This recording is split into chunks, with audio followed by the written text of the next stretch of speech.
I am trying to be more creative, and today I am drawing a medieval house. Here is how it went. From this drawing, I will construct another architectural nightlight, and I think it will look great in a child's bedroom. I have a surprise at the end of the video in regards to how one will be able to access the light fitting if you ever need to replace the light bulb. How I came to choose the medieval house is because when my sons were in high school, they played a video game called Fable, and I used to sit with them and watch the gameplay, marveling at the talent of the creators. There were houses from stone topped by timbered upper levels and steep slated roofs.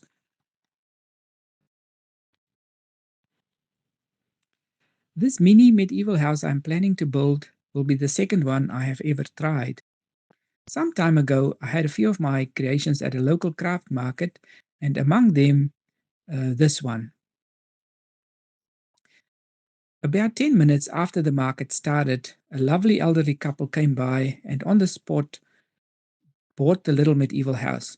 I had to put it aside while they went to the ATM machine around the corner, but soon returned to collect it. This has never happened to me before, so I was totally bowled over. Feel free to watch my previous video. In that one, I finished an architectural sculpture of a decorative building at a chateau. I will leave a link at the end of the video. My thought process is roughly as follows. I look at various photos and pictures of medieval houses, and then I sit down and draw some elements of them that I found that I liked. I used to draw for hours on end when I was a kid, and though I am getting old now, it takes me back to a time when I was carefree.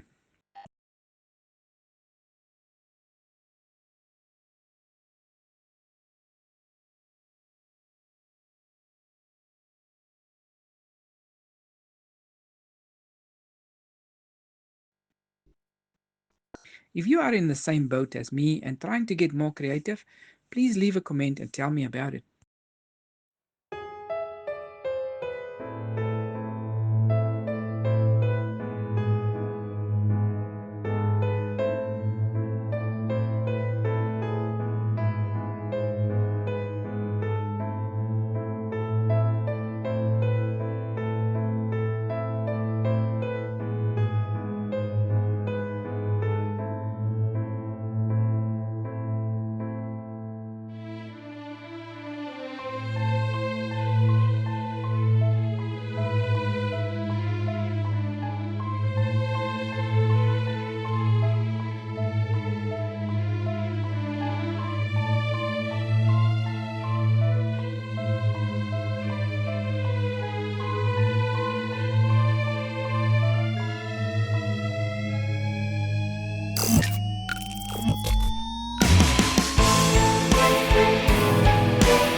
My attempts at drawing are not perfect.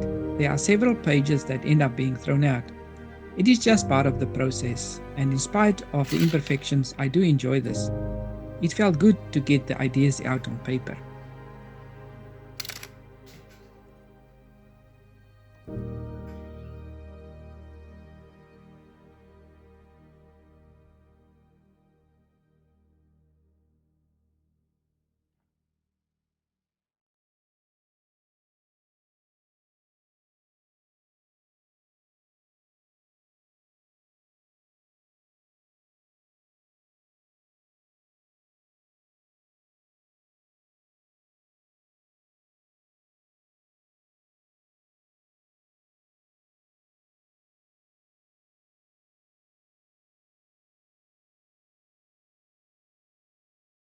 In the next video, I will start the construction of the basis of the house in cardboard. I will make the house in two parts so that the top story can lift off to reveal the light inside if there is a need to replace the light bulb. I am looking forward to continue my journey in making a mini medieval house. Thank you for watching. Please like and subscribe, it'll encourage me to keep going.